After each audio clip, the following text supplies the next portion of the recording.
എന്തായാലും പഞ്ചാരക്കുലിയിലെ നരഭോജി കടുവയെ വെടിവെച്ചു കൊല്ലാൻ 10 സംഘം 10 സംഘം വയനാട്ടിലേക്കെന്നാണ് ഇപ്പോൾ മനസ്സിലാക്കുന്നത്. 10 സംഘമാണ്. ഓരോ സംഘത്തിലും 8 പേരുണ്ടാകും.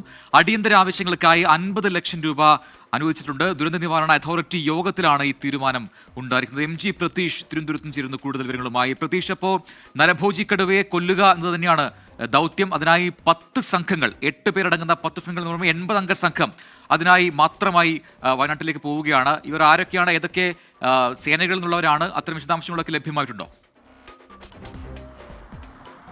പ്രജിൻ, വയനാട് കടുവ ആക്രമണത്തിൽ ഈ പ്രതിഷേധങ്ങൾ ഉൾപ്പെടെ വ്യാപകമായ സാഹചര്യത്തിൽ കൂടിയാണ് സർക്കാരിന്റെ കൂടുതൽ ഇടപെടൽ ഉണ്ടായിരിക്കുന്നത്.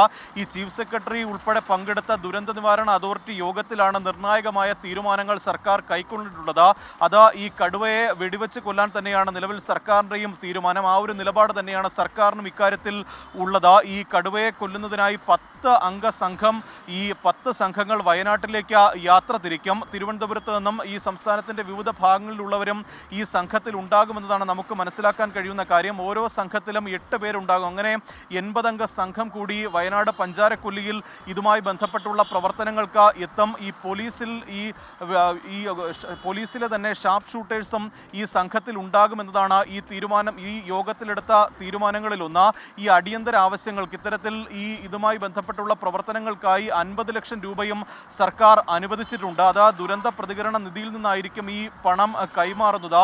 ഈ കടുവ ആക്രമണവുമായി ബന്ധപ്പെട്ട് ഇന്ന് രാവിലെ മുതൽ തന്നെ വലിയ പ്രതിഷേധങ്ങൾ വയനാട്ടിൽ ഉണ്ടാകുന്നുണ്ട്. അതുകൊണ്ട് തന്നെ സർക്കാർ അത് വളരെ ഗൗരവത്തോടു കൂടി തന്നെയാണ് കാണുന്നത്. അത്തരത്തിലൊരു ഇടപെടൽ ഉണ്ടായില്ലെങ്കിൽ അത് സർക്കാരിനെതിരെ തന്നെ വലിയ പ്രതിഷേധങ്ങൾക്ക് കൂടി ഇടയാക്കുമെന്ന ഒരു സാഹചര്യം കൂടി മുന്നിൽ കണ്ടുകൊണ്ടാണ് ഇത്തരത്തിൽ ഒരു ഇടപെടൽ സർക്കാരിൻ്റെ ഭാഗത്തു നിന്നുണ്ടായിരിക്കുന്നത്. മുഖ്യമന്ത്രി അടക്കം ഇതിൽ കൃത്യമായൊരു അടിയന്തര നടപടി സ്വീകരിക്കണമെന്നൊരു നിർദ്ദേശം താഴെത്തട്ടിലേക്ക് നൽകിയിരുന്നു. ഇതിൻ്റെ കൂടി അടിസ്ഥാനത്തിലാണ് ചീഫ് സെക്രട്ടറി പങ്കെടുത്തുകൊണ്ട് തന്നെ ദുരന്ത നിവാരണ അതോറിറ്റിയിൽ പ്രത്യേക യോഗം ചേർന്നത്. നിലവിൽ വയനാട്ടിലെ ഒരു സാഹചര്യങ്ങൾ കൃത്യമായി വിലയിരുത്തിയിട്ടുണ്ട്.